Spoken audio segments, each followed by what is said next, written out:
సమర్థ సద్గురు సాయినాథ్ మహారాజ్కి జై. సాయి భక్తులందరికీ నమస్కారం అండి. మన సాయినాథుని దయ వల్ల అందరూ సంతోషంగా ఉండాలి అని మనస్ఫూర్తిగా కోరుకుంటూ ఈ వీడియో ఆరంభిస్తున్నాను. ఇక ఈరోజు వీడియోలో మన కోసం బాబాగారు ఏం చెబుతున్నారు అంటే, బిడ్డ, ఈ నెల 15వ తేదీ మధ్యాహ్నం 3:30 లోపల నీకు ఒక అద్భుతం అనేది జరగబోతుంది. ఒక ఇద్దరు వ్యక్తుల వల్ల జరిగేది ఇదే తల్లి. వాళ్ళ పేర్లతో సహా చెబుతాను, వింటే మాత్రం ఖచ్చితంగా ఆశ్చర్యంతో వణికిపోతావు. నటిస్తారు, నమ్మిస్తారు, మోసం చేస్తారు. ఖచ్చితంగా నువ్వు తెలుసుకొని జాగ్రత్త పడకపోతే నువ్వు చాలా నష్టపోతావు బిడ్డ. ఇప్పుడే ఈ బాబా మాట విని నువ్వు మోసపోకుండా నిన్ను నువ్వు కాపాడుకొని బాబాగారు మన కోసం ఒక అద్భుతమైన సందేశం తీసుకొచ్చారండి. ఆ సందేశం ఏంటి, ఏం చెప్పబోతున్నారు అని చూడబోయే ముందు మన ఛానల్ ఎవరైనా ఫస్ట్ టైం చూస్తున్నట్లయితే సబ్స్క్రైబ్ చేసుకోండి. మన వీడియోస్ నచ్చినట్లయితే లైక్ చేసి మరికొంతమంది సాయి భక్తులకు షేర్ చేయండి. బాబావారి సందేశం చూడబోయే ముందు ఒక చిన్న రిక్వెస్ట్ అండి. ఎటువంటి సమస్యలకైనా 24 గంటల్లో మంచి పరిష్కారం చూపించే మనకు తెలిసిన ఒక గురువు గారు ఉన్నారండి, శ్రీనివాసరాజు గారు. నెంబర్ 1 వశీకరణ స్పెషలిస్ట్. ప్రేమ, పెళ్లి, విద్య, ఉద్యోగం, భార్యాభర్తల మధ్య గొడవలు, సంతాన సమస్యలు, ధనం నిలకడగా లేదు, మనశ్శాంతి లేదు, ఇంట్లో నరదోష ఎక్కువగా ఉండటి, ఏది కలిసి రావటం లేదనుకున్నా, అలాగే వాస్తు దోషాల వల్ల మాకు ఏది కూడా అనుకున్నది జరగటం లేదు, ఇంట్లో ఎక్కువ గొడవలు ఉన్నాయనుకున్నా, లేదా జాతక దోషాల వల్ల పిల్లల పెళ్ళిళ్ళు ఆలస్యం అవుతుంది, ఉద్యోగాలు ఆలస్యం అవుతాయి అనుకున్నా కూడా, ఏ సమస్యకైనా సరే గురువుగారు చేసే పూజల ద్వారా, పరిహారాల ద్వారా మీ యొక్క సమస్య అయితే ఖచ్చితంగా తీరుతుందండి. మీరు చేయవలసిందల్లా ఫోన్ కాల్ ద్వారా గురువుగారిని సంప్రదించి మీ యొక్క ప్రాబ్లమ్స్ అనేది తీర్చుకోవచ్చు. గురువుగారిని సంప్రదించవలసిన నంబర్ 96630644. ఈ నెంబర్ కాల్ చేయండి. మీ ఎలాంటి ప్రాబ్లంనైనా సరే తొలగించుకోండి ఫ్రెండ్స్. నేను ఇంత కాన్ఫిడెంట్గా చెబుతున్నానంటేనే మీరు అర్థం చేసుకోవచ్చు. నేను చెప్పించుకొని నాకు బాగా నమ్మకం కుదిరి నా ప్రాబ్లం తీరింది అన్న తర్వాతే మీ వరకు తెలియజేస్తున్నాను.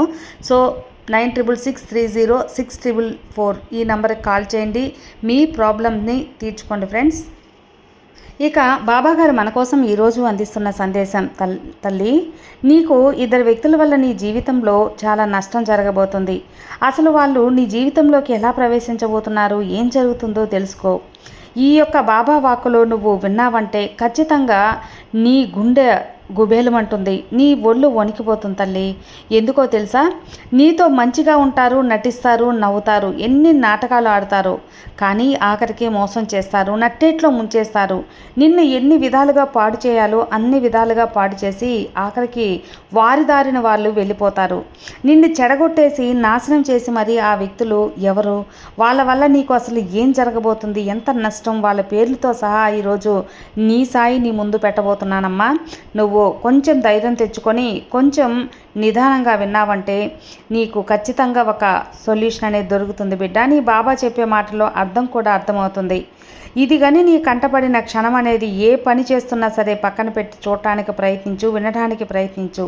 ఎంతో అదృష్టం ఉంటే కానీ ఈ యొక్క సందేశం నీ చెవిని పడదు తల్లి. ఎందుకంటే నువ్వు ఒక ఆపద నుంచి తప్పించుకోవాలని నీ బాబా చెబుతున్నాను అంటే ఇది కొట్టుపడేసేది కాదమ్మా.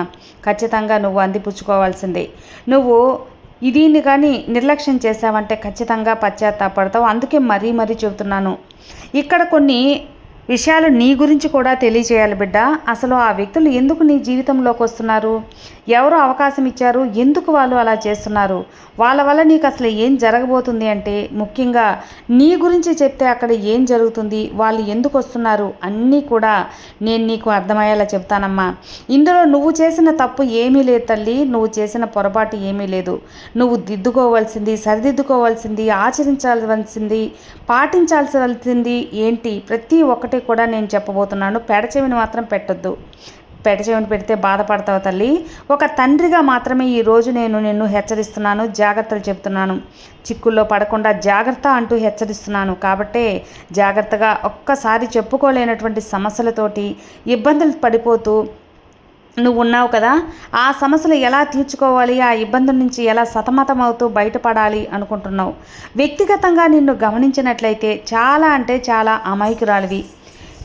నీ మంచితనం వల్ల సులభంగా ఇతరులు నిన్ను మోసం చేస్తారు. ఎదుటి వారి చేత సులభంగా మోసపడిపోతావు బిడ్డ.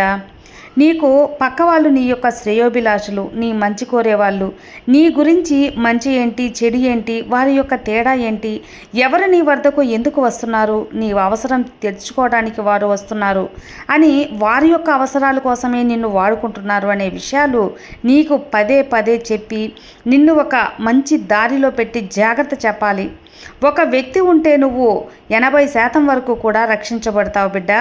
ఎందుకంటే అందరినీ గుడ్డిగా నమ్మేస్తావు. అందరూ నా వాళ్ళే అనుకుంటావు. అందరూ మంచి వాళ్ళే అని నమ్మేస్తావు. ఎవరు ఎందుకు వస్తున్నారు, ఏం చేస్తున్నారు, వీరి వల్ల నాకు అపాయం ఉందా లేదా ఏదైనా ప్రమాదం ఉందా, వీళ్ళు నన్ను మోసం చేస్తారా, ఇవేమీ ఆలోచించవు. నీది కల్లా కపటం లేని మనసమ్మా. నీది చాలా నిజాయితీ అయిన అమాయకత్వమైన మనసు. కానీ అందరూ నీలా ఉండరు కదా బిడ్డ. అందుకే ఎవరు ఎలాంటి వారో ఖచ్చితంగా తెలుసుకోవాలి. అప్పుడే నీ జీవితం అనేది చిక్కుల్లో పడకుండా జాగ్రత్త పడవచ్చు. అలా కాకుండా అందరినీ నమ్మేస్తే నువ్వే కదా ఇబ్బందులు పాలయ్యి మళ్ళీ ఈ బాబా దగ్గరే ఏం చేయాలి బాబా అంటావు. అందుకే ఇంత జాగ్రత్తగా ఇంత హెచ్చరిస్తున్నాను. నీ దగ్గరకు వచ్చిన వారు ఎలా నటించినా సరే నమ్మించి సులభంగా నమ్మేసి వాళ్ళ మాయలో పడిపోతూ ఉంటావమ్మా. అలాంటప్పుడు నీ శ్రేయోభిలాషులు అంటే నీ కుటుంబ సభ్యులు, నీ తల్లి కానీ, తండ్రి కానీ, భార్య కానీ, అక్క కానీ, భర్త కానీ, తమ్ముడు కానీ, ఎవరో ఒకరు మంచి స్నేహితులు కానీ నిన్ను అవసరానికి వాడుకుంటున్నారు. వారు ఊరికే నీ దగ్గరకు రాలేదు, ఏదో అవసరం ఆశించే నీ దగ్గర వచ్చి వాళ్ళు నటిస్తున్నారు అని చెబితే విను, ఆలోచించు, ఎంతలేని కొట్టిపారేకు. కాబట్టి నీకు వారు చెప్పారు అంటే నువ్వు రక్షింపబడ్డట్టే తల్లి, లేకపోతే నిజానికి మోసపోతావు. అలాంటి ఒక వ్యక్తి నీకు ఉంటే గనుక నువ్వు ఖచ్చితంగా ఆ వ్యక్తిని వదులుకోవద్దు. నువ్వు సేవ్ అయినట్లే, ఆ వ్యక్తి నిన్ను కాపాడినట్లే, అమాయకంగా మోసపోకుండా నిన్ను కాపాడినట్టేనమ్మా. ఈ విషయాన్ని తెలుసుకో. ఎందుకు ఇలా చేస్తున్నారో తెలుసా బిడ్డ? మరి నువ్వు అంత పిచ్చిదానివా, అంత అమాయకురాలువా అని చెప్పే అక్కడ ఒక విషయం గమనించినట్లయితే పిచ్చితనము, అమాయకతత్వం అనేదానికంటే కూడా ముఖ్యంగా ఇక్కడ మంచి వాళ్ళ, అమాయకుల అన్న విషయం పక్కన పెట్టేసి అన్నిటికంటే కూడా ముఖ్యంగా మంచితనం, అందులో అతి మంచితనం. ఎంత మంచివాడివి, ఎంత మంచిదానివి అంటే కనుక అతి మంచితనం కూడా ఈ రోజుల్లో పనికిరాదు బిడ్డ. ఎందుకంటే అతి మంచితనం చూపించే వారిని జనాలు ఈ రోజుల్లో ఏ దృష్టితో చూస్తున్నారో తెలుసా? అమాయకులుగా పరిగణిస్తున్నారు, పిచ్చివాళ్ళుగా ముద్ర వేస్తున్నారు. నీ యొక్క అతి మంచితనాన్ని అలుసుగా తీసుకొని నిన్ను ఎలా తొక్కాలా అని వాళ్ళు ఆలోచిస్తూ ఉంటారు. లేదు, వారిని అవసరాల కోసం మాత్రమే వాడుకొని వారిని పక్కకు ఎలా నెట్టేయాలా అని చెప్పి కూడా ఆలోచిస్తుంటారమ్మా. కాబట్టి ఆడవారైనా సరే, మగవారైనా సరే గుర్తుంచుకోవాల్సిన విషయం ఒకే ఒకటి తల్లి. నిన్ను ఎప్పుడు కూడా తిడుతూ నీ వెంటే ఉండి ఇలా చేసుకో, అలా చేసుకో, ఇలా ఉండు, అలా ఉండు, ఇది చేయవద్దు, ఈ దారిలో వెళ్ళొద్దు, ఎందుకు ఇలా చేస్తుండవు అని చెప్పి నీ మంచి కోరుకునే వాళ్ళు మాట విను. వాళ్ళని కోపగిచ్చుకోకు. వారు నీకు కోపంగా చెప్పినా అది హెచ్చరికతో సమానంగా తీసుకో. నిన్ను అదిలించే వాళ్ళు, మందలించే వాళ్ళు తక్కువగా ఉంటారు. నీ చుట్టూ నీకు ఎవరైతే మంచి చెడులు చెబుతున్నారో వాళ్ళు నిజమైన నీ మిత్రులు, నీ సన్నిహితులు, నీ ఆప్తులు, నీ వాళ్ళు అని గుర్తు తెచ్చుకో. ఇలా కాకుండా నువ్వు తప్పు చేసిన, పొరపాటు చేసినా నీ భజన చేసే నీకంటే తోపులు లేరు, తురుములు లేరు అని నిన్ను మెచ్చుకుంటూ పొగుడుతూ ఉంటారు చూడు, నీ పతనాన్ని వాళ్ళు కారణమవుతారు. దానికి వాళ్ళే ముందుగా ఉంటారు. అలాంటి వారిని వెంట పక్కకు పెట్టేసేయి. లేకపోతే చిక్కుల్లో పడేది నువ్వే. ఎందుకు నా బాబాయ్ ఇలా చేస్తున్నాడు అని అనుమానం వద్దు. నీ మనసులో ఒకటి ఉంటే గనక ఇక్కడ ఆడపిల్ల అయితే తన తల్లిని, తండ్రిని, తన భర్తని, తోబుట్టువులను మాత్రమే నమ్మాలి. అదే మగపిల్లవాడు అయితే తన తల్లిని, తండ్రిని, భార్యని, తోబుట్టువులని మాత్రమే నమ్మాలి. అంతేకాని అమ్మాయి అయితే వేరే అబ్బాయిలను, అబ్బాయి అయితే వేరే అమ్మాయిలను అస్సలు నమ్మకు. ఎవరిని కూడా ఎక్కువగా నమ్మకు. ఒక హద్దుల్లో వారిని ఉంచటానికి ప్రయత్నించు. అదే నీకు మంచిది. ఎందుకంటే నీ ఒక్క పదాన్ని కూడా గుర్తుంచుకోవాల్సిన విషయం ఉందమ్మా. మిగతా వాళ్ళు ఎవ్వరూ కూడా ముఖ్యంగా ఎవరిని కూడా నమ్మకు. ఎవరు చెప్పే మాయమాటలకు పడిపోకు. ఆ తర్వాత ఎవరైనా కానీ ముందు నీకే చెబుతున్నా, ముందు నిన్నే చూస్తున్నాను, నిన్నే సంప్రదిస్తున్నాను. నీ అనుమతి కోసమే నేను ఎదురు చూస్తున్నాను, వచ్చాను కూడా. ఈ పని చెయ్యాలా వద్దా, నాకు దారిలో తోద్దా, ఏ దారి తోచట్లేదు అని నిన్నే మొదటిగా అడుగుతున్నాను అని దగ్గరకు వచ్చి నాటకాలు ఆడతారు చూడు, అలాంటి వాళ్ళను నమ్మవద్దు. ఇంతకుముందే 10 మందిని అడిగి ఉంటారు, లేదా వాళ్లకు అక్కడ నీ అవసరం ఉంది, డబ్బు అవసరం, లేదా ఒక పని నీ దగ్గర చేయించుకోవాలని అవసరం ఉంది. అందుకే నీ భజన చేసి నువ్వే ఒక గొప్ప వ్యక్తివి, నీకంటే మించిన వాళ్ళు లేరు నా జీవితంలో, నీకంటే లేరు, నువ్వే మంచి సలహా ఇస్తావు, అందుకే ముందు నిన్ను సంప్రదిస్తున్నానని నీ భజన మొదలు పెడతారు చూడు. అట్లాంటి వాళ్ళను పక్కన పెట్టు. నువ్వు గుర్తుంచుకో బిడ్డ, వాళ్ళు చేస్తున్న పనిలో సరైన దారిలో దొరక్క నిన్ను వాడుకొనటానికి కూడా ప్రయత్నిస్తూ ఉంటారు. కాబట్టి వారి కళ్ళలో నిజాయితీ ఉంటుంది, నటన ఉండదు, బెరుకు ఉండదు, తడుముకోవడం ఉండదు, ఈ నాటకాలు ఆడాలి అనే అస్సలు ఉండవు. అలా కాకుండా మాటలో చిరునవ్వు, అలాగే ఏదో ఒక తొందరపాటు, ఏదో ఒక భయం, అలాంటివి ఉన్నవారు వారి స్వార్థం కోసం చేస్తున్నారు అని అర్థం. కాబట్టి ఇవన్నీ కూడా నువ్వు గమనించాల్సిన అవసరం ఎంతైనా ఉంది తల్లి. ఇక ఏదో నీ అనుమతి అడుగుతున్నట్లు, సహాయం అడుగుతున్నట్లు, సలహా అడుగుతున్నట్లు నటించి నీ యొక్క అవసరాన్ని అండగా నిలబెట్టుకోవటానికి చేసే నాటపూర్వకమైన ప్రయత్నాలు తప్ప ఎటువంటి ప్రేమ లేదు, అభిమానం లేదు అనేది నువ్వు గుర్తుంచుకోవాలి. కాబట్టి నువ్వు ముఖ్యంగా తల్లిని, తండ్రిని, భార్యను, భర్తను కన్నా బిడ్డల్ని మాత్రమే నమ్ము. మిగతా వారు తర్వాత.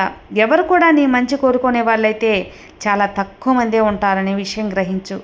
ఇక్కడ ఈ విషయాన్ని బాగా గుర్తుంచుకో. ఎందుకంటే ఇటు మగవారి విషయానికి వస్తే ఒక్కొక్కసారి ఈ స్నేహితులు కూడా ఎలా ఉంటారంటే, స్నేహితులు కూడా నిన్ను మోసం చేసేదానికి చాలా తయారుగా ఉంటారు, వాళ్ళ స్వార్థం కోసం కూడా ఉంటారు. అది కూడా నువ్వు గమనించుకోవాలమ్మా. స్నేహితులు కూడా ఎలా ఉంటారు అంటే తల్లి, స్నేహితులు భవిష్యత్తును బాగు చేసేవాళ్ళు ఉంటాయి, అలాగే భవిష్యత్తును పాడు చేసేవాళ్ళు కూడా ఉంటారు.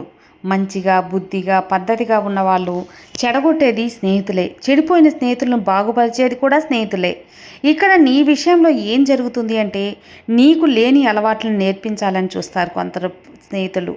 అది ఒక తాగుడు కానీ, మద్యమం కానీ, జూదం కానీ, ఏదో ఒకటి కానీ వాళ్ళు నిన్ను చేయమని రెచ్చగొడతారు. నువ్వు ఏ పనైనా అయితే చేయగల సమర్థుడు మాకు తెలుసు, నీ గురించి, నీ సత్తా గురించి మాకు తెలుసు. వారానికి ఒక్కరోజే కదా, 10 రోజులకు ఒక్కసారే కదా, ఏమాత్రం అనుభవించకపోతే మన జీవితం ఎందుకు చెప్పు, సంపాదన ఎందుకు? మన మనిషి పుట్టాక చెప్పి చెడగొట్టే వాళ్ళు కూడా చాలామందే ఉంటారు. అబ్బాయిలని చాలామంది చూస్తూ ఉంటాం. అలా కాకుండా అమ్మాయిలను కూడా ఇంత చేసి కూడా నీ స్వతంత్రతను ఏమీ కొనుక్కోలేవా, నీ చేతులారా ఏమీ నువ్వు తీసుకోలేవా? ఇలా ఉంటే ఎలా, ఏమనుభవిస్తావు? అనవసరమైన ఖర్చులే ఉంది, కొన్ని అలవాట్లను సరదాలకు కూడా ఉండాలి కదా. ఇలా రకరకాల మాయ మాటలు చేసి మభ్యపెట్టి మత్తులో దించేసి అవసరపు ఖర్చులను, అనవసరమైన అలవాట్లను, తిరుగుదాము, ఆ సినిమాకి వెళ్దాం, ఇక్కడికి వెళ్దామని అలవాట్లు చేసి ఇలాంటి స్నేహితులు ఎంతవరకు సరైన వాళ్ళు ఒక్కసారి ఆలోచించు. నీ యొక్క స్నేహం అనేది ఈ ముసుగులో నిన్ను నాశనం చేస్తున్న వాళ్ళు నిజంగా నీకు స్నేహితులేనా, లేదా కంటే నువ్వు ఒక్కసారి నీకు నువ్వే ప్రశ్నించుకో. నువ్వు ఏదైనా కానీ ఎవరికి ఏమీ జరగకూడదు, అందరూ బాగుండాలి, అందరూ మంచిగా ఉండాలి. పెద్దలు చెప్తూ ఉంటారు, కీడించి మీడించి అటు ఇటు ఉంటారు కదా. మరి నీకు ఏదైనా కానీ ఇలాంటి చెడు అలవాట్ల వల్ల, నిజానికి ఇక్కడ నా బిడ్డలు మగవాళ్ళు ఎవరైతే ఉన్నారో వారికి ముఖ్యంగా చెబుతున్నానమ్మా, నీ కుటుంబం గురించి, నీ భార్య బిడ్డల గురించి, తల్లిదండ్రుల గురించి, నీ బంధాల గురించి ఒక్క నిమిషం ఆలోచించాలి. ఇలా ఎందుకంటే ఇలా చెడు అలవాట్ల వల్ల నీ ఆరోగ్యం పాడవుతుంది, శరీరం అది రోజు రోజుకి కూడా అనారోగ్య బారిన పడుతూ ఉంటుంది. ఎన్నో ప్రాబ్లమ్స్, ఎన్నో సమస్యలు నువ్వు ఎదుర్కోవాల్సి వస్తుంటుంది. ఇప్పుడు నీకు ఈ స్నేహితులు ఎవరైతే నిన్ను చెడగొట్టారో, రెచ్చగొట్టారో, అన్ని చెడు అలవాట్లకు బానిసలు చేశారో నీకు కలకాలం వారు తోడుండరు. నీ అనారోగ్యం బారిపడినప్పుడు ఆ సమయంలో నీకు విపరీతంగా డబ్బులు ఖర్చు అవ్వచ్చు, లేదా నీకు అండగా ఉండాలనే ఒక సమయం అనేది వచ్చినప్పుడు ఎవరుంటారు చెప్పు? నీ కుటుంబ సభ్యులే కదా. ఖర్చుకైనా లేదా ఆరోగ్యాన్ని చూసుకోవటానికైనా నీ కుటుంబ సభ్యులు, అది భార్య కానీ తల్లిదండ్రులు కానీ. కాబట్టి చుట్టం చూపులో వచ్చి పలకరించిపోయే వారికి ఒక్క రూపాయి కూడా జేబులో నుంచి తీసి నీ కోసం ఖర్చు పెడతారనుకుంటున్నావా? పెట్టరు. కుటుంబ ఆదరణగా ఉండేది కుటుంబ సభ్యులు మాత్రమే. అందుకే కుటుంబ సభ్యులకు అనుకూలంగా నీ యొక్క కుటుంబ సభ్యులను అనుసరించి వెళ్తూ ఉండు. స్నేహితులేముంది, ఎన్నో చెబుతూ ఉంటారు, వారి పాటికి వారు వెళ్తూ ఉంటారు. వారి మాటలకు నీ జీవితాన్ని నాశనం చేసుకోవద్దు. ఏ చెడు అలవాట్లకు బానిస అయ్యి నీ జీవితాన్ని అంధకారంలో కూల్చుకోవద్దు. బిడ్డ, నీ కుటుంబానికి ఆదరణగా ఉండరు. అటువంటప్పుడు వారి మాటలకు నువ్వెందుకు ఇవ్వాలి చెప్పు? అలాంటి స్థితిలో ఉన్నప్పుడు కూడా నేను చూసి బాధపడేది నీ భార్య బిడ్డలు, తల్లిదండ్రులు మాత్రమే. నువ్వు సంపాదించుకుంటే డబ్బంతా నీ హాస్పిటల్ బిల్లు రూపంలో అయిపోతుంది. ఇటు బిడ్డల చదువు పాడైపోతుంది, అటు భార్య అనారోగ్యం పాలవుతుంది. ఆమె ఆరోగ్యం ఏదైనా ఉంటే ఇటు బిడ్డల పరిస్థితి ఏంటి? ఇవన్నీ కూడా నువ్వు చూసుకోవాలి. అండగా ఉండాల్సిన తల్లిదండ్రులు ఇలా చేతులారా నీ యొక్క మద్యం అలవాటుకి బానిస అయిపోయి, చెడు అలవాట్లకి, దురలవాట్లకి బానిస అయ్యి వాళ్ళ ఆరోగ్యం పాడు చేసుకుంటూ ఉంటే ఇక కుటుంబంలో సంతోషం ఏముంది చెప్పు? చేతగాని స్థితిలో నిలబడిపోయి ఉంటే ఆ కుటుంబానికి అండగా ఎవరుంటారమ్మా? ఎవరు నిల్చుంటారు చెప్పు బిడ్డ? స్నేహితులా, లేదా నీకు తోడుకొస్తారా వారు? ఏమీ రారు. ఒక రాత్రి హాస్పిటల్లో నీ దగ్గర ఉండటానికి కూడా ఆలోచిస్తారు. నీకు తోడుగా ఉండటానికి కూడా ఒక 100 రూపాయలు ఖర్చు పెడతారా? పెట్టరు. అలాంటప్పుడు ఇలాంటి స్నేహితులకి నువ్వు ఎందుకు బానిసగా ఉండాలి చెప్పు? మంచి స్నేహాన్ని కొనుక్కోవాలి, ఒక రూపాయి ఇచ్చి దూరం పెట్టేసేయాలి అని నేను చెప్పను. కానీ మంచి స్నేహం ఎప్పుడూ ఇలా చేయదు. అది ఆలోచించి ఏం చెబుతున్నారు, మనం ఏ స్థితిలోకి వెళ్తున్నాం అనేది నీకు నువ్వే చూసుకోవాలి. నీ కుటుంబ పరిస్థితిని, నీ యొక్క ఫైనాన్షియల్ ప్రాబ్లం అంటే ఆర్థిక పరిస్థితిని అన్నిటినీ కూడా చూసుకొని నువ్వు ఏదైనా సరే ఆలోచించి నిర్ణయం తీసుకోవాలి. స్నేహితులు ఎక్కువే ఉన్నారు, ఆ స్నేహితులు కూడా మంచి వాళ్ళు ఉన్నారు, కానీ ముంచే వాళ్ళు కూడా ఉన్నారు. కాబట్టి జాగ్రత్త. నిలబెట్టే రకాలంటే కూడా ముంచే రకాలే ఎక్కువ ఉన్నారమ్మా. మాటలతోటి వెన్నంటే ఉండి గొంతు కోసి, తడిగుడ్డతో గొంతు కోసే రకాలు చాలా ఎక్కువ మందే ఉన్నారు. ఇక నీకు ఆపద కలిగించే ఆ వ్యక్తి ఎవరు? నీ మంచి కోరుకునే ఆ వ్యక్తి ఎవరు? ఆలోచించు. మంచి కోరుతారు అంటే ఇక్కడ మనుషుల వ్యక్తిత్వాలు, మనస్తత్వాలను బట్టి నువ్వు నిర్ధారించుకో, అడుగు వేయి. ఎందుకంటే ఇక్కడ నీ యొక్క తెలివి ఏదైనా ఉందో నీకు జ్ఞానం నేత్రం అనేది ఉంటుంది. ఆ నేత్రం నీకు చెబుతూ ఉంటుంది, నీ మనసుకు నీకు చెబుతూ ఉంటుంది, వీళ్ళు మంచి వాళ్ళ, వీరు చెడ్డవాళ్ళ అని చెప్పి. అలా నీ మనసు నీకు చెప్పినప్పుడు వాళ్ళని వెంటనే ఎలాంటి వాళ్ళు అని గ్రహించవచ్చు. మంచి వాళ్ళు అయితే వాళ్ళతో ఒక వారం 10 రోజులు మెలిగావు అంటే ఎలాంటి వాళ్ళు నీకే అర్థమైపోతుంది కదా. నీ మనసు చెబుతుంది నీకు వీళ్ళు సరైన వాళ్ళు కాదు, జాగ్రత్త అన్నప్పుడు వాళ్ళకి దూరంగా ఉండటమే మొదలుపెట్టు. ఎవరైనా అవ్వనివ్వు, అది మంచి వాళ్ళు స్నేహం అయి ఉండొచ్చు. ఏదైనా సరే మంచి స్నేహం అయితే కొనసాగించు, లేదా సొంత విషయాలు ఎవరితో చెప్పకు. ఈరోజు నీ సొంత విషయాలను నీ ఆయుధంగా నువ్వు వాళ్ళకి చేతికి ఇచ్చినప్పుడు, మీ ఇద్దరి వ్యవహారం చెడినప్పుడు ఆ ఆయుధం వాళ్ళు ఎక్కడ వాడాలో అక్కడ వాడి నీ పతనానికి ఆయుధంలా విచ్చలవిడిగా వాడేస్తారమ్మా. ఆ వాడకాన్ని నువ్వు తట్టుకోలేవు, చాలా కృంగిపోతావు కూడా. ఇలా జాగ్రత్తగా కొంచెం సన్నిహితంగా ఉంటే నీకు అర్థమైపోతుంది ఎవరు ఎలాంటి వాళ్ళు అని. కాబట్టి ఆచితూచి అడుగు వేయటం ఎంతైనా మంచి తల్లి. కాబట్టి ఎంత స్నేహితులైనా, ఎంత చెడ్డవాళ్ళైనా, ఎవరితో ఎంతవరకు ఉండాలో అది మాత్రం నువ్వు తెలుసుకోవాలి. ఎవరైనా ఇలాంటి వాళ్ళు నీ జీవితంలోకి వస్తే కూడా వాళ్ళని కొట్టాల్సిన పని లేదు, తిట్టాల్సిన పని లేదు. మౌనంగా తప్పుకోవడమే, మౌనంగా దూరంగా పెట్టేయటమే, అదే మంచిది. ఇంకా అంతకుమించి ఇంకొక ఉపాయం అయితే ఏమీ లేదు తల్లి. నీ జీవితంలో ఎప్పుడూ చక్కగా ఉండాలనే నీ సాయి ఎప్పటికప్పుడు మంచి మంచి సందేశాలు నీకు అందిస్తూ ఉంటాను కదా. ఈరోజు కూడా అలాంటి నా ఆశీర్వాదాలతో ఈ సందేశాన్ని అందించాను. ఖచ్చితంగా విన్నావు కదమ్మా. నువ్వు ఎలా ఉండాలి అని నేను అర్థమైంది కదా. ఇక నీ బాబా అండ ఎప్పుడు ఉంటుంది, నీకు అంతా మంచే జరుగుతుంది. నీ బాబా ఆశీస్సులు నీకు ఉంటే ఇక నీకు దిగులేందుకు చెప్పు. సర్వే జనా సుఖినో భవంతు. జై సాయిరామ్.